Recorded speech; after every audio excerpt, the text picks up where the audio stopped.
As we start the second part of this week's lecture, I wanted to call your attention to the little cartoon that's on the title slide, in case you haven't already looked at this. There's obviously a newspaper reporter, or rather a news reporter on the television talking about the failure of Enron, which was this very large investment firm in Texas back in around the time of the early 2000s, so to speak. And just long story short, and I don't understand all the intricacies of this, but there was a lot of very, very bad investments made with other people's money, and this company, which was, I think, had something to do with utilities and the electric companies and things like that, failed and just destroyed a lot of people's savings and incomes in the process of this. And so the graphic on this says thousands of working class Americans are paying for the actions of a few rich at the top, and this is what the reporter is saying, and one of the wealthy men there sitting around the room says the system works. And this is what of course conflict theorists would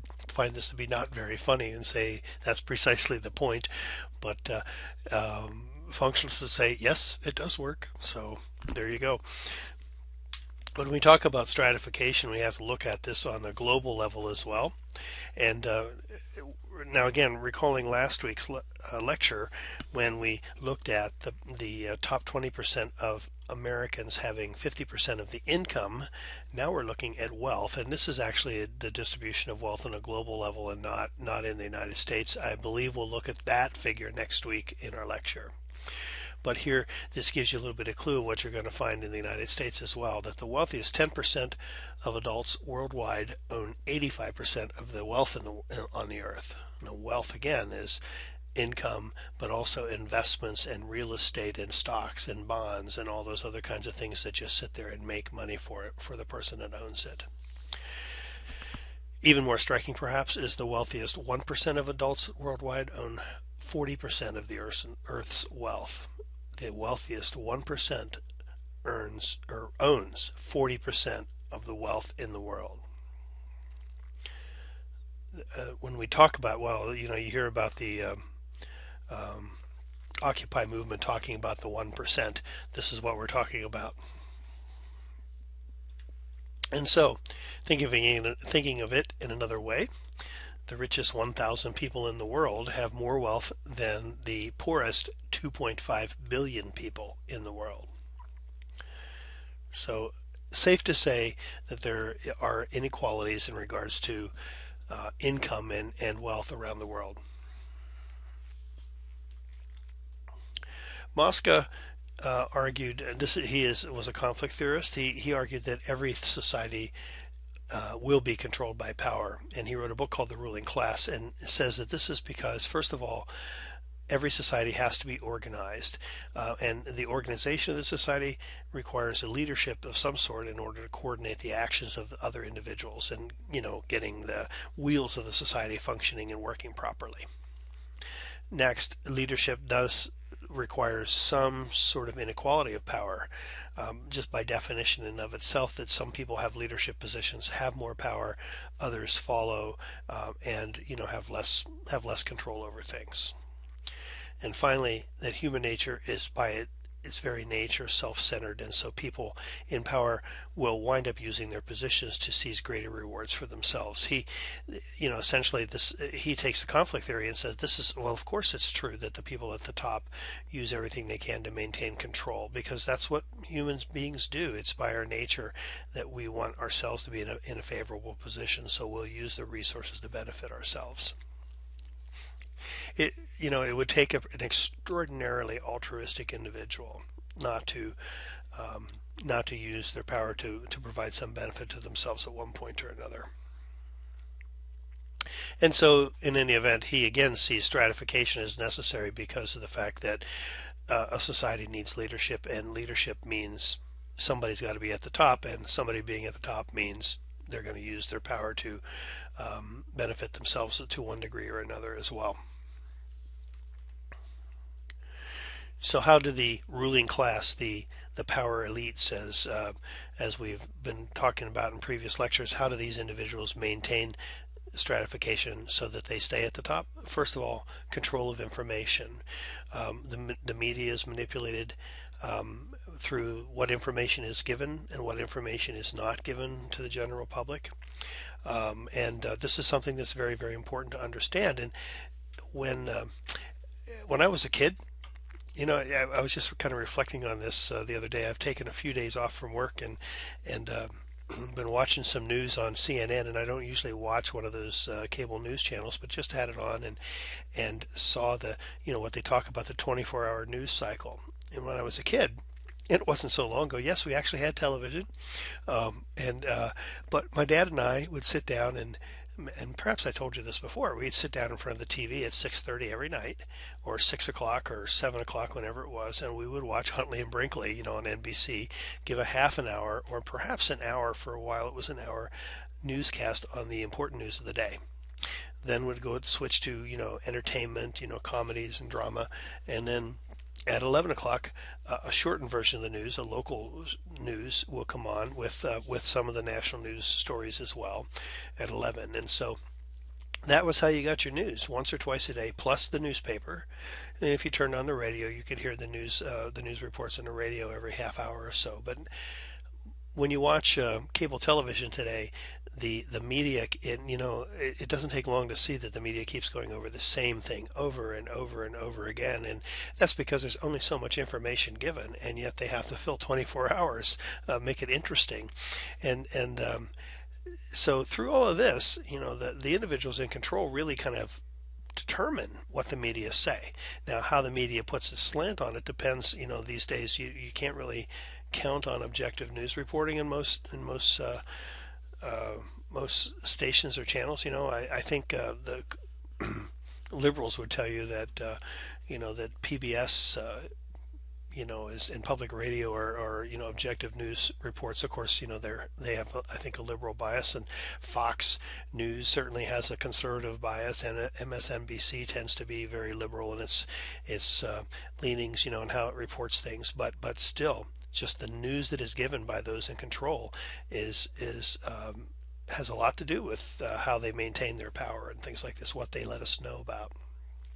The other thing is the control of ideas, and this goes back to the notion of the divine rights of kings, where the king doesn't need to answer to his subjects because his authority comes directly from God. Well, we don't really believe this about our leaders, at least today, but still there's some vestiges of this in among our leadership. And for instance, in America, there's executive privilege. Sometimes the president doesn't have to reveal what's really going on or explain why he had to do things, because of the fact that theoretically it could threaten national security if he did. So it's sort of like the same thing in some respect. And again, by the information that is given, those in control and those in control of the media perhaps are just as important as those who give the information to those who are in control of the media. Ideas are promulgated through those newscasts, through those newspapers, through those blog posts, and so what we get as the consumer of this information is given to us selectively, and perhaps given to us with a slant to affect the way we view things. It's important to realize this. And certainly technology can be used to inform the masses and can be used to keep the media or the masses in check as well. In fact, we saw this during the Arab Spring, I believe, and some other uprisings where the internet was actually shut off by the government in a couple of nations for a period of time to kind of cut down on communication between individuals. So here's a graphic from the text that kind of looks at the functionalist and conflict view about the distribution of resources stratification. The functionalist view being that those who perform the most important functions are the ones who get the highest resources, and the lowest resources go to those who perform the least important functions. Whereas the conflict theorists say those who occupy the most powerful positions in a society or organization have the best resources, that is, the most pay, and those that occupy the least powerful positions are the ones that get the least resources. And again, even the source of the rewards and why they're given is even different from the different viewpoints as well. This graphic's a little more difficult to read, but if you, and this is only a part of the globe, I'm going to give you the other part here in a moment, but the blue countries are the most industrialized countries. The green countries are industrializing nations. These are ones who are, trying to bring their economy up, and then the gold is the least industrialized nations, the golden countries, and these are the countries that would, in theory, be the most vulnerable, because, well, because they need sources of revenue, to function in the world. And what we hear is that a lot of the corporations and producers from the most industrialized nations are going to the industrializing nations or the least industrialized part of the world, putting in plants and taking advantage of governments' need to have their business and their resources, their income there. And in some respects, they say the corporate leaders are almost taking over the countries. Here's the other part of the globe, and there's another category here that's added. It's the oil-rich nations.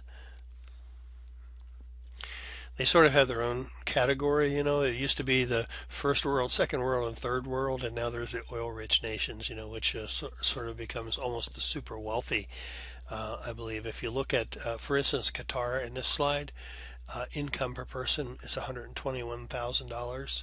If you look at the slide here, Luxembourg, which is the wealthiest of the most industrialized nations, the income per person is $77,000. In the U.S., it's $46,000, again, compared to $121,000 in Qatar. So you see that the oil-rich nations have, well, at least some of them have wealth that really are above and beyond the industrialized nations. Now, some of the other nations don't live quite so favorably. And in fact, if you look in Iraq, it says that the average income is only $3,300, and this is one of these nations we're democratizing. So it's but this oil wealth was, as the graphic points out, was disrupted by the war and this kind of thing as well.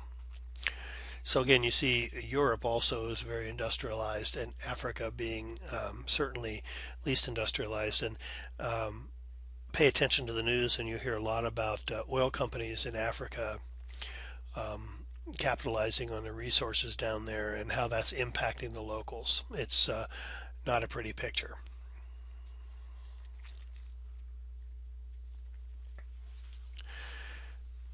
So the methods by which stratification, let's say the nations around the world became stratified, are kind of listed here. Some of the ideas, at least colonialism, for instance, where some of the most powerful countries in the history colonized weaker nations and basically made them, subjugated them to their own rule, and this perpetuated itself over the centuries.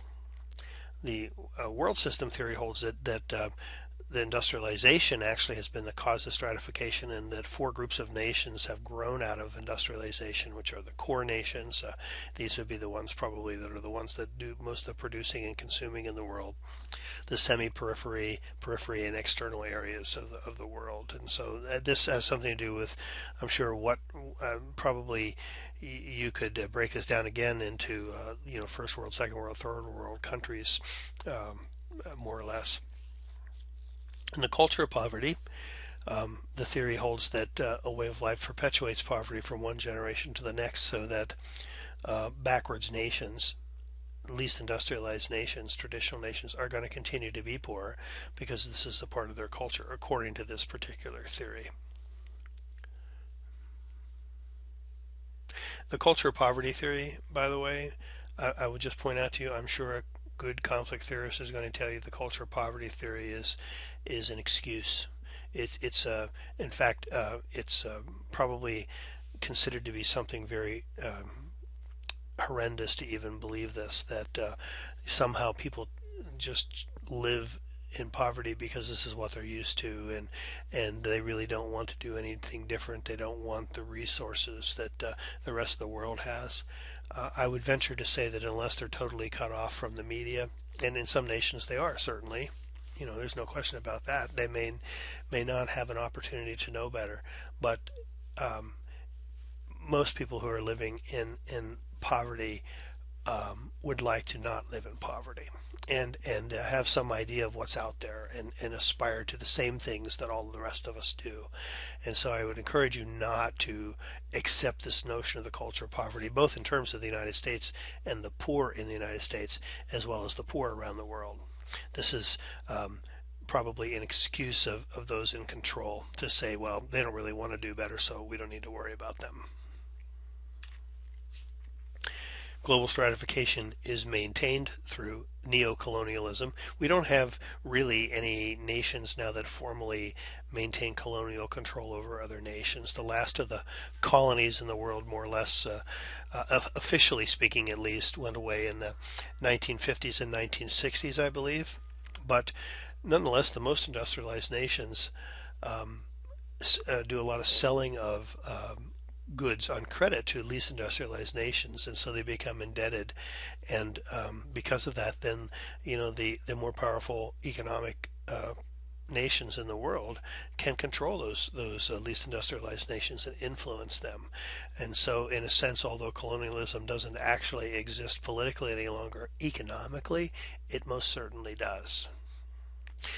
Some of the concern if you're listening to the news about the debt that the United States has borrowed quite a bit of money, or that we have found that China rather has purchased a lot of things in the United States, so that in any event we have kind of a negative revenue situation with China where we owe money to China, and there's a lot of concern that that gives China influence in the United States and makes us weaker economically. And at this point, I think a lot of the thinkers believe that the competition for the most powerful economic nation in the earth is between the United States and China in the next 20 or 30 years.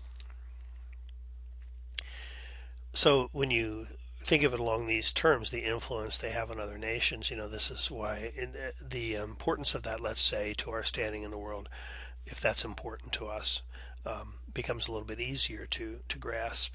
Multinational companies or corporations operate across many national boundaries and, as I've mentioned earlier, exploit the least industrialized nations, oftentimes in effect controlling them politically and economically.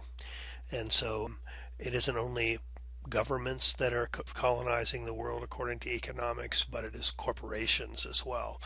Remember again, the ruling elite, the power elite, the ruling class, are made up of political, military, and corporate leaders. Finally, technology. The nations that have the capacity to invest in technology I'm going to go back a slide, going back a few slides, has the information that, and is able to control how that information is distributed through this new technology. And so, the most industrialized nations that has the funds to invest in technology will have a lot more control over the world and will stay on top. It goes down to the simple 3 words: information is power. In closing out this particular section, I just wanted to recommend some films to you that you probably wouldn't get from Blockbuster or from Netflix, but I would recommend you to watch if you have an interest in stratification, not only in the United States but globally as well. And The City of God is a Brazilian film that actually I think got an Academy Award that year. It may have been the best foreign documentary. I don't know if that means anything to you, but it's really a very striking film about life in years ago, the Rio de Janeiro, their city government, I believe, had this huge population of homeless individuals and built a city for the homeless. I mean, they invested all these funds to build this city, but then didn't invest the resources. They didn't have the financial capacity to provide services to the community, police protection, garbage collection, and those kinds of things. And so you wound up with a concentration of individuals who had been homeless and who kind of had developed sort of the social system and ways of individuals who are homeless living in a concentrated neighborhood without any kind of protection, without any control from legal legal sources, insufficient at least, and it's a very interesting movie and filmed with. Although there are some actors in the film, it's filmed with real people, and there's some very disturbing scenes in it, particularly the ending. Born into Brothels, a film that was recommended to me by a friend some years ago, and I've actually used this in some of my sociology classes over the years. These are about little children in Calcutta's red light district, little girls that are born to mothers who are prostitutes in Calcutta and who are being raised at 7, 8, or 9 years of age to become prostitutes themselves. These two films really demonstrate the depths of urban poverty in the world, at least I believe, in Brazil and in India. Born Rich, a film that is a very interesting look at upper class young people, and it's filmed by a young man by the name of Jamie Johnson, who is the heir to the Johnson and Johnson fortune, and he actually filmed his the 21st birthday celebration where all these wealthy children of wealthy people, including like Ivana Trump and several other names that you would recognize, where they all gather to help him celebrate his 21st birthday, when he says he inherits all this money having nothing to do with anything that he's done. He's done nothing to earn it, but he gets it anyway. And it's just a very interesting thing. He talks about how he didn't even realize he was rich until he went into school. And if you and I would tell you here, as I'm mentioning here, if you watch Born into Brothels, my recommendation would be to watch Born Rich, then watch Born into Brothels. Well, either way, you can watch them. And then when you're done with it, having watched Born into Brothels, look at the special features in the Born Rich film and listen to there's one clip where they're interviewing, it didn't make it into the movie, but where they're interviewing young people coming out of this party, really very drunk. And there's a group of 2 or 3 men who are kind of razzing themselves about a trip to Turkey. And they talk about availing themselves of young prostitutes in Turkey. And after having seen Born into Brothels, there's nothing funny about watching that clip at all. So, very interesting film. And Jamie Johnson has a real social conscience. And he put out a movie called The 1% in 2008, which was a follow-up to Born Rich. But I've had a hard time finding it anywhere. And I've been told it's out there. So if you find it, let me know where. Send me an email. I'd appreciate it. And finally, a film that in the olden days when I was, some years ago even, when I was teaching this class in the classroom for my film night. In fact, perhaps my original film night was to view The Emerald Forest. And this is getting harder and harder to find in Blockbuster. Should probably still be available via Netflix at least, but it's a 1985 film. Director John Boorman actually put his 16-year-old kid, Charlie Boorman, into the movie, and it's a story. It's actually based on a true story, although the family wasn't American, as it says, and as the film makes it, but about an engineer who is sent to the rainforest in the Amazon to build a dam, and they strip the rainforest of all of its. They just strip much of the rainforest, and what happens is they're pushing these Aboriginal tribes who have lived peacefully and coexisted for centuries in this location are now being forced to move because of this construction going on, and they move in. They force these tribes closer together. The tribes come into conflict with each other because of this, and also the tribes have to interact with the developed world as well, and it's a very sad kind of thing. You see what happens in this film. Now, although the film itself is a fiction, the story itself and what did happen in many respects is true. And in fact, the centerpiece of the story is that the engineer's son gets kidnapped by one of the tribes. They said because they feel sorry for him, and he was raised by this tribe well into his adolescent years. His father went back summer after summer after summer after the dam project was completed, going up the Amazon looking for his son. Finally found him when he was 16 or 17 years of age, and what happens from there. It's just a very interesting story. So I'd recommend it. It's and the other thing is there's a lot of good stuff about culture in this film as well, and about Aboriginal culture that is just an interesting comparison to our own culture. And so I'd recommend this. And So that's it for this week, and kind of short lectures for you. I hope you don't mind. And we'll have some more for you next week. So let me know if there's anything I can help you with this information. Thanks.